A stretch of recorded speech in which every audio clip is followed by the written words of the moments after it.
Hi, Reddit. I'm in a really tough situation and could use some advice. Sorry in advance for the long post, but there's a lot to unpack here. I met my husband Mark 5 years ago through mutual friends at a local art gallery opening. We were both there to support our friend Lisa, who was showcasing her paintings.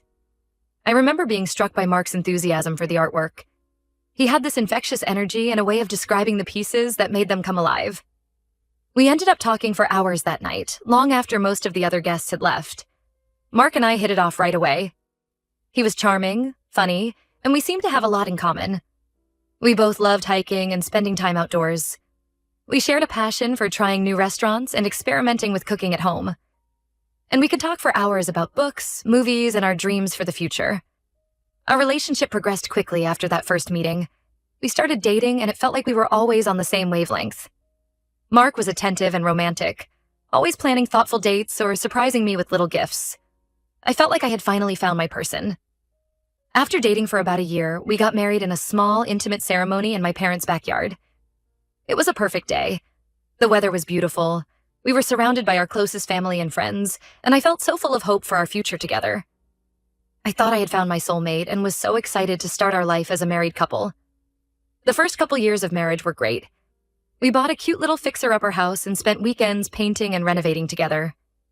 We adopted a rescue dog named Buddy, who quickly became the center of our world. Mark and I talked about starting a family soon and would stay up late imagining what our kids might be like. Mark was always very affectionate and attentive during this time. He would leave sweet notes in my lunch bag or surprise me with flowers just because. I remember thinking how lucky I was to have found such a loving partner. We had our disagreements, of course, but we always managed to work through them as a team. Things started to change about 2 years ago. Mark got a big promotion at work that came with a lot more responsibility. He started working later hours and seemed stressed all the time. When he was home, he was often distracted and short-tempered. I tried to be understanding, knowing how much pressure he was under at work. I would make his favorite meals or suggest relaxing activities to help him unwind, but it felt like there was a growing distance between us. I started to notice other changes, too. Mark became very protective of his phone, always keeping it face down or taking calls in another room. He was less affectionate and our sex life dwindled. When I asked if everything was okay, he would brush it off and say work was just busy. I wanted to believe him, but I had a nagging feeling that something wasn't right. Then one day, I came home early from work with a migraine. As I walked into our bedroom to lie down, I found Mark hastily shoving clothes into a suitcase. My heart dropped as I asked what was going on. Mark looked like a deer caught in headlights. He sat down heavily on the bed and broke down, confessing that he had reconnected with his ex-girlfriend Sarah. Apparently, they had run into each other at a coffee shop a few months prior. They started talking and realized they still had a strong connection. Mark said he had been confused about his feelings and didn't know how to tell me. He claimed he never meant for things to go this far, but he had realized he still had deep feelings for Sarah and wanted to give their relationship another shot. I was completely blindsided and devastated. Through my tears, I asked how he could do this to me, to us. We had built a life together. We had plans and dreams. How could he throw it all away? Mark just kept saying he was sorry, but that Sarah was the one that got away, and he needed to see if things could work with her. He said he had always wondered, what if, and couldn't pass up this chance to find out. Before I could even process what was happening, Mark grabbed his suitcase and left. Just like that, my world imploded. I collapsed on our bed, sobbing uncontrollably. Buddy came and curled up next to me, sensing my distress. I don't know how long I laid there, feeling like I couldn't breathe. The next few weeks were a blur of grief and confusion. Mark moved in with Sarah right away. He texted me a few times to say he was sorry for hurting me, but that he felt this was the right decision. I was heartbroken and angry. How could he throw away our marriage so easily? How long had he been lying to me, pretending everything was fine while he was secretly seeing Sarah? I leaned heavily on my friends and family during this time. My best friend Emma practically moved in with me for a couple weeks to make sure I was eating and taking care of myself. She would drag me out of bed, force me to shower, and try to distract me with movies or walks with Buddy. My parents were furious at Mark, but so supportive of me. They helped me sort out practical matters like separating our finances and figuring out what to do with the house. Slowly, I started to put the pieces of my life back together. I threw myself into work, taking on extra projects to keep my mind occupied. I picked up some new hobbies like pottery and yoga to fill my evenings. I started seeing a therapist to work through my feelings of betrayal and abandonment. It was a long, painful process, but gradually I began to heal and rediscover who I was as an individual. About 6 months after Mark left, I ran into his brother at the grocery store. It was awkward. We had been close when Mark and I were together, but I hadn't heard from any of his family since he left. His brother hesitantly told me that things hadn't worked out between Mark and Sarah. Apparently, the spark fizzled pretty quickly once the excitement of their reunion wore off. They had been arguing constantly, and Mark had moved out. I thanked him for letting me know, but said I had moved on and didn't want any more information about Mark's life. It was strange. Part of me felt a twisted sense of satisfaction knowing their relationship hadn't worked out. But mostly I just felt sad for all the pain and upheaval we had gone through. Fast forward to now, nearly 2 years since Mark left. I've rebuilt my life and am in a much better place emotionally. I sold our house and bought a small condo that feels like my own space. I've made new friends through my hobby groups and feel confident in who I am as a single woman. I'm dating casually, but taking things slow, still working on fully trusting again. Yesterday, out of the blue, I got a text from Mark asking if we could meet up to talk. He said he made a huge mistake leaving me and wants to try to work things out. He claims he's realized I'm the love of his life and he'll do anything to win me back. He mentioned that seeing me recently, which I wasn't aware of, made him realize how much he missed me and our life together. Part of me wants to hear him out.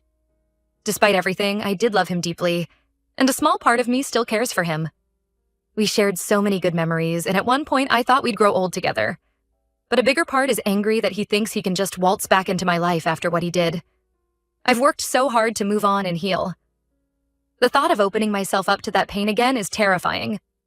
I haven't responded to his text yet. I'm not sure what to do. Should I agree to meet with him? Ignore him completely? Tell him in no uncertain terms that we're done for good? I worry that if I see him in person, all those old feelings will come rushing back. But I also wonder if I'll always have a what if in the back of my mind if I don't at least hear what he has to say. I could really use some outside perspectives on this. Has anyone been in a similar situation? How did you handle it? I feel so conflicted and don't want to make a decision I'll regret. Thanks for reading this far. Any advice would be appreciated. Update 1. Thank you all so much for your comments and support on my original post. I really appreciate the thoughtful advice and perspectives. I wanted to give an update on what's happened since then. After a lot of consideration, I decided to meet with Mark. I know many of you advised against it, but I felt I needed closure to fully move on. We agreed to meet at a neutral coffee shop, somewhere public where I felt safe. I made sure to tell Emma where I was going and asked her to check in on me afterwards. The days leading up to the meeting were nerve-wracking. I found myself oscillating between anger, anxiety, and a tiny flicker of hope that I tried hard to squash. The morning of, I spent way too long agonizing over what to wear. I wanted to look good, but not like I was trying too hard. In the end, I settled on a casual outfit that made me feel confident. Seeing Mark again after all this time was strange. He looked older, more worn down than I remembered. There were new lines around his eyes and a weariness to his posture. As soon as I sat down, he launched into an emotional speech about how sorry he was and how much he regretted leaving me. Mark said that his time with Sarah had been a disaster from the start. The fantasy of rekindling their old relationship quickly gave way to the reality of why they had broken up in the first place. They fought constantly and realized they wanted different things in life. He claimed that he thought about me every day and missed the life we had built together. I mostly sat and listened, my emotions swirling. Part of me felt vindicated hearing that things hadn't worked out with Sarah. Another part ached seeing Mark so upset. But mostly I felt a sense of detachment, like I was watching a movie of someone else's life. When he finished, I calmly told him that while I appreciated his apology, I wasn't interested in reconciling. I explained how deeply he had hurt me and that I'd worked hard to move on with my life. His actions had consequences, and he couldn't just undo them because he was having regrets now. I told Mark about the life I had built for myself. My new condo, my promotion at work, the friends I had made. I even mentioned that I had started dating again. It felt important to show him that I was doing well without him. Mark got upset at this point. He started pleading, saying he'd do anything to win me back. He even pulled out a ring and tried to propose right there in the coffee shop. I was mortified and angry that he would try such a grand gesture without any regard for my feelings or the fact that we were in public. I stood up and told him firmly that it was over between us for good. As I was leaving, he grabbed my arm and begged me not to go. I yanked my arm away and loudly told him not to touch me. The whole cafe was staring at this point. I left quickly, shaken by the encounter. Over the next few days, Mark bombarded me with calls, texts, and emails. He left long voicemails alternating between apologies and declarations of love. He sent flowers to my work with cards promising to make things right. He even contacted my parents trying to get them to convince me to take him back. I blocked his number and told my workplace not to accept any more deliveries from him. I thought that would be the end of it, but Mark's behavior only escalated. He started showing up at places he knew I frequented, my favorite coffee shop, the park where I walk buddy, even outside my yoga studio. Each time I saw him, my anxiety spiked. I started changing my routines, always looking over my shoulder. It felt like I couldn't relax anywhere. My friends noticed how jumpy I had become and urged me to take legal action. The final straw came when I arrived home one evening to find Mark sitting on my front steps. He had been waiting there for hours, hoping to catch me. Seeing him at my home, my safe space, filled me with fear and anger. I immediately called the police. When they arrived, they gave Mark a stern warning about trespassing and harassment. After that incident, I went to the courthouse and filed for a restraining order. I felt guilty taking such a drastic step, but I knew I needed to protect myself. The judge granted a temporary order right away given Mark's escalating behavior. I have a hearing scheduled next month to make it permanent. This whole experience has been emotionally draining. It's brought up a lot of the pain and trauma from when Mark first left. But it's also reinforced that I made the right decision in moving on from him. His actions have shown me that he still doesn't respect my boundaries or wishes. I'm grateful for my support system that has helped me stay strong through all of this. Emma has been checking in on me daily and even offered to let me stay with her if I don't feel safe at home. My parents have been a constant source of support, reminding me that I deserve better than how Mark is treating me. I'm focusing now on healing from this renewed trauma and protecting my peace. I've started seeing my therapist again to process everything. We're working on strategies to help me feel safe and regain my sense of independence.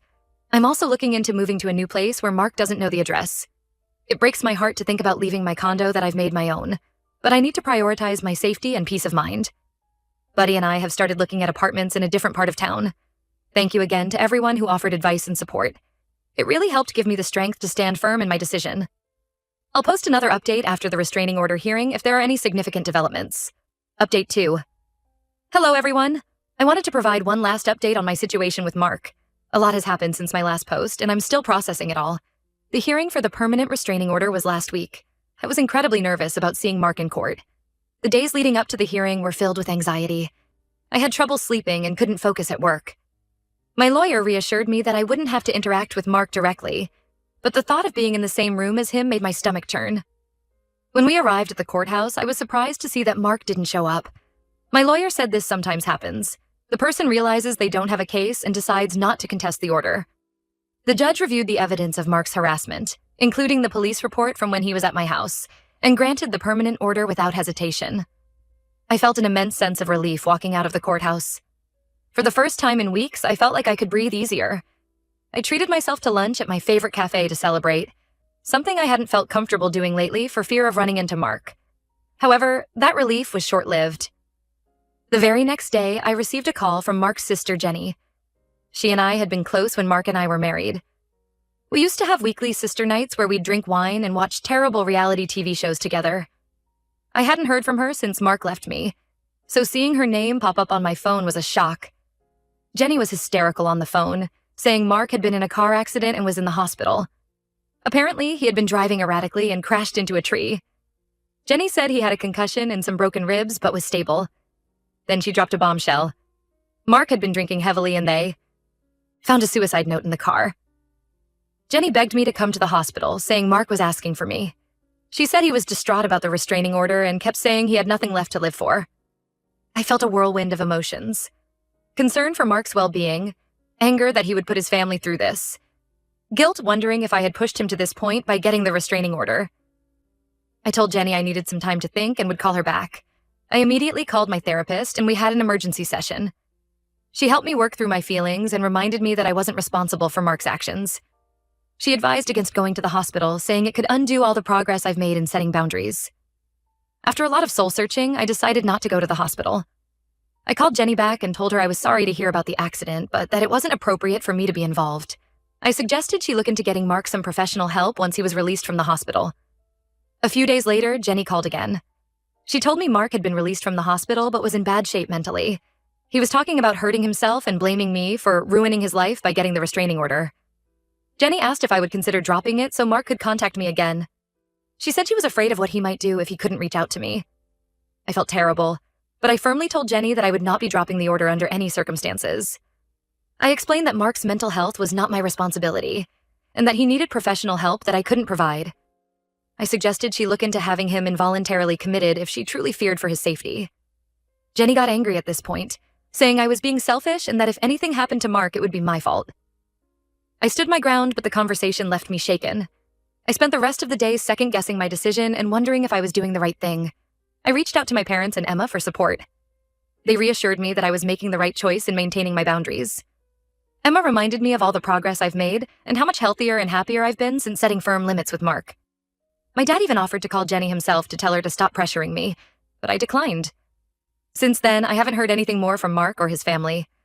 I'm trying to move forward with my life and not let this situation consume me.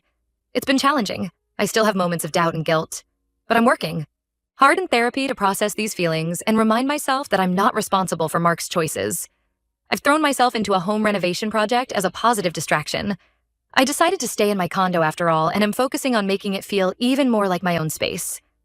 I've repainted the living room, bought some new furniture, and am learning how to do basic repairs myself. It feels empowering to take control of my environment like this. My friends have been amazing through all of this. Emma and I have a standing weekly dinner date where we cook together and catch up. It's become a highlight of my week and helps me feel less alone. My other friends have been checking in regularly and helping me stay busy with group outings and activities. I've also started volunteering at a local animal shelter. Spending time with the dogs there reminds me of the early days with Buddy and brings me a lot of joy. It feels good to be making a difference in these animals' lives, and it's helping me focus on something positive. Work has been a bit of a struggle. My concentration isn't great, and I've had to take more sick days than usual to deal with the stress of everything. I finally opened up to my boss about what's been going on. She was incredibly understanding and has worked with me to adjust some of my deadlines and responsibilities while I get back on my feet. As for my love life, I'm still taking things very slow. I've been on a few casual dates, but I'm not ready for anything serious yet.